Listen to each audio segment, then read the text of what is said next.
Hello everybody, this is Claire Van Steenwyk coming to you from my home studio, Van's Crossroads. I want to talk to you a little bit today about some things that are happening locally for me, but nationally as well, and I know it.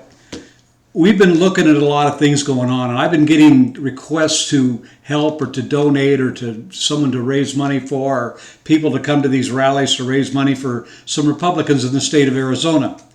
And it just fascinates me that some people have forgotten so quickly what some of these people did. In 2016, I was running for office against another Republican in where I live, or against a couple of Republicans actually. But while I was at a meeting one night, the national popular vote came up, and they were promoting it like it was the greatest thing since sliced bread.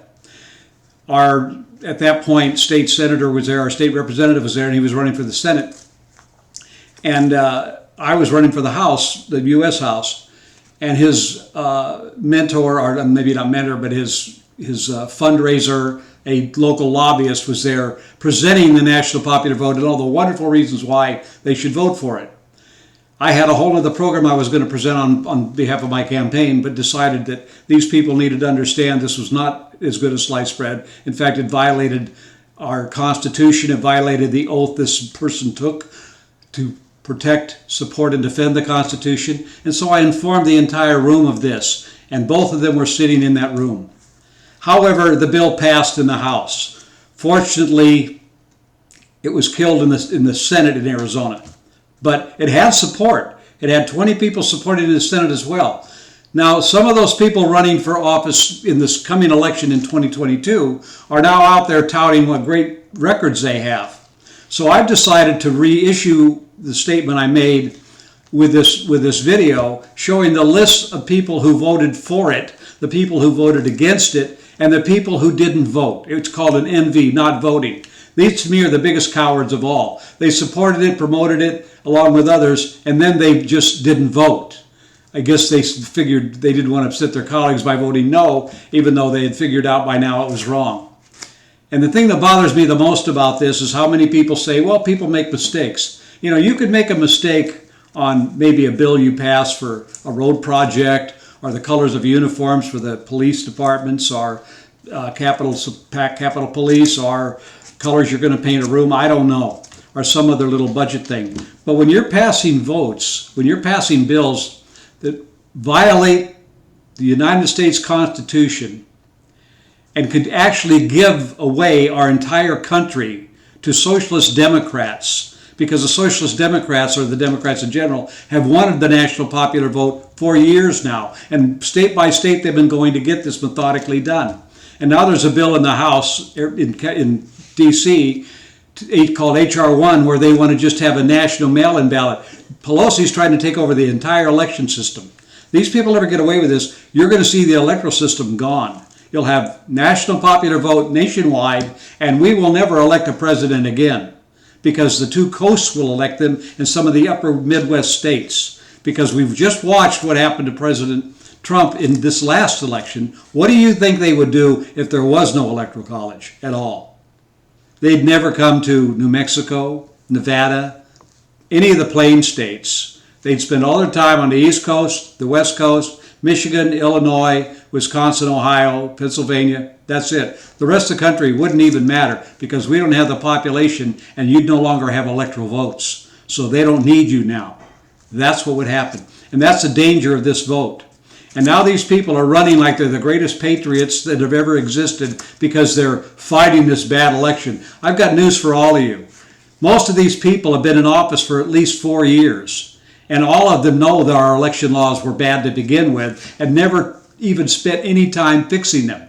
They have been talked to about this by me and others for a long time, about how county recorders aren't counting votes, they can't read signatures on the outside of ballots, the mail-in ballot system, the harvesting of ballots so they can stuff the ballot box later. All of this has been discussed, but nothing has ever happened. The reason they're doing it now is President Trump got beat. Okay? That's it. The voting went wacko. They didn't expect some of this stuff. They didn't expect as much cheating as we had. So now they're going to be the heroes. They're going to come riding in on the great white stallions and save us all. They're the ones that put us in this mess. And I'm going to serve notice to all of you right now. If you think it's okay to vote for the better of two evils, I got news for you. There is evil and there is good. There's no better evil. Evil is just evil. As a Christian, and anybody that understands that should understand there's no good in evil. You can't vote for the better of two evils. My recommendation is the Republican Party better either reform itself or it's going to slowly sink out of existence like the Whig Party. For those who don't remember, Abraham Lincoln was a Whig before he became a Republican. And then he won an election as a Republican. That's what started the Republican Party, because the other party wouldn't listen. And the Republican Party isn't listening now. They want to talk about all this unity nonsense without fixing the problems within the party, with all the, what I call Republic rats, you call rhinos. I put the word rat at the end because that's what they are. They're causing the ship to sink, and people are trying to get off in rowboats. These people are not patriots. They voted for the national popular vote, and the excuse they used is they didn't know. Well, I know the man sitting in that room at LD22 knew, David Livingston knew, and I know a lot of the other representatives in the House knew, and senators knew in the state, and that's what I know I knew. So you can not like it if you don't want to like it, but the truth is what it is. And anybody that votes for these people, again, you're helping the demise of our republic. Find yourself a decent candidate and support them, both physically and financially, so we can get rid of these rats, all right? And I want to remind you something George Washington said at his first inaugural, and I'm going to be looking at this a little bit so I don't misunderstand this. George Washington said very clearly, as long as we observe God's eternal rules, rule of order, God will bless America. But if and when we decide we no longer have to abide by God's holy rule of order, God's blessings will no longer abound in America. Now, I'm not saying there aren't people in America that will be blessed, because there are. As long as you're a Christian, you're doing what you're supposed to do, God can bless you. But this nation as a whole, if you look at what's going on now, it's not going to last much longer at this rate. And now, for all of you who think the national popular vote's a good thing and don't think these guys did anything wrong, if Biden gets away with giving amnesty to almost 30 million illegals, and that's how many there are, it ain't 11. It's been 11 for what, 25 years? It's a lot more than that. Who do you think they'll vote for in a national election? Because he intends to give them a fast track to citizenship. We all know what's going to happen here. So all I'm asking you to do is look at the report card these people have with their voting records. Not their smile. This isn't a popularity contest. This isn't your prom dance or your homecoming game. This is real life. Stop voting for people because you like them. Start looking at their records. You know, kind of like your kid. He gets so many points, or you give him a bonus if he gets A's or B's. He gets a C, he gets nothing. A C representative in office gets nothing. They should never be re-elected ever. Not ever. If they won't stand up for us on something this simple, they won't stand up at all. And the excuse they used is, we didn't know. Well, I happen to know that the person who in LD22, Mr. Livingston, did know, and I know that his campaign guy and the lobbyist CQ knew, and they can all say they didn't know. We really didn't know. They were told at an LD22 meeting. So that's where I'm at with this. So, and I hope you'll all join me and understand God can bless this country, but we have to be a blessing to him and do as he asks us to do. And if we're not, bets are off. All bets are off. So start understanding that.